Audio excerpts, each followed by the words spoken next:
M. M. M. M. M. Le goût de M. Qu'est-ce qu'avoir du goût ? Qui a bon goût, mauvais goût ? Et puis d'abord, comment se forme le goût ? Je suis Géraldine Saratia et chaque semaine, dans Le Goût de M, le podcast de M, le magazine du Monde, je vous entraîne à la découverte du goût d'une personnalité. Culture, food, mode, design. Dis-moi ce que tu aimes ou ce que tu détestes d'ailleurs et je te dirai qui tu es. Retrouvez Le Goût de M chaque vendredi sur le site du Monde et toutes les plateformes audio.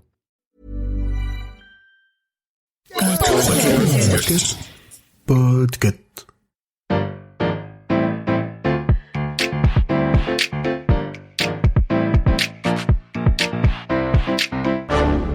Bonjour, vous avez choisi la réponse D. Mais d'abord, écoutez la question. Aujourd'hui, sur la thématique gastronomie, la question est: depuis quand mange-t-on du pop-corn au cinéma ? Entrer dans le feutré d'une salle de cinéma, s'installer confortablement dans un fauteuil, attendre que les lumières baissent et que l'écran s'allume, et pendant ce temps-là, crunch, crunch, crunch, crunch, crunch, avaler des poignées de pop-corn un peu collants. Je m'y vois. Quel plaisir! Mais ça n'a pas toujours été comme ça. Le pop-corn était même banni des salles de cinéma au début. Avant d'en arriver là, le pop-corn a une histoire. Une très vieille histoire même. Les plus anciennes miettes de ces petites boules datent d'il y a 7000 ans. On les retrouve au Chili et au Pérou. C'est de là-bas que vient la variété de maïs qui permet de produire du maïs éclaté. Avance rapide jusque dans les années 1848. Le mot popcorn, désignant alors un encas, rentre dans le dictionnaire des américanismes. Encore un petit saut en avant et nous voilà au début des années 1890. Charles Cretors vient de mettre au point une machine qui permet de faire du popcorn, mais surtout de les enrober uniformément de beurre. Cette machine permet aussi de faire des cacahuètes grillées. Très vite, il met ça sur roue et le voilà, tel un colporteur, vendeur de popcorn dans les rues. Autant vous dire que les passants, alléchés par l'odeur, l'aident assez vite à rentabiliser son installation. Heureux hasard de l'histoire, c'est à la même époque que le cinéma voit le jour. Des salles ouvrent un peu partout au cours des années, mais le popcorn n'y est pas le bienvenu. Et pour cause, à cette époque, les cinémas ressemblent à des théâtres, avec de la moquette et des tentures. Imaginez un peu les spectateurs grignotant avec leurs doigts des petites choses enduites de beurre. Imaginez maintenant que ces doigts-là s'essuient sur le revêtement neuf des fauteuils. Les emballages gras vont tomber par terre, sans compter les bruits de mastication.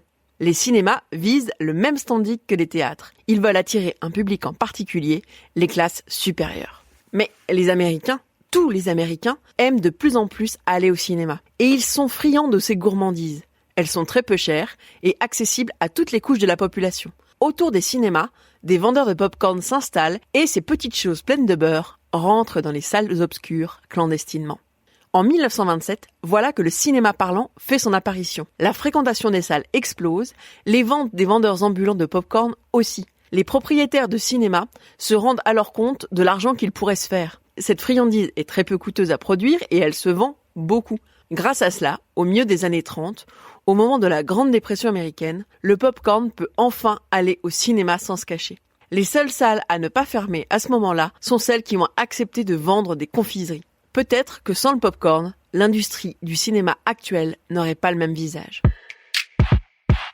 Au milieu des années 40, c'est dans les salles obscures qu'est mangé la moitié du pop-corn produit aux États-Unis. Hélas, à partir de 1960, les ventes dégringolent. La télé fait son entrée dans les foyers. Les gens vont de moins en moins au cinéma et par conséquent mangent de moins en moins de pop-corn. Ce n'est pas un encas aisé à faire soi-même correctement. Les fabricants de pop-corn au micro-ondes plongent dans la brèche dans les années 1970 et voilà que le duo film et pop-corn refait surface, bien installé dans un canapé cette fois-ci.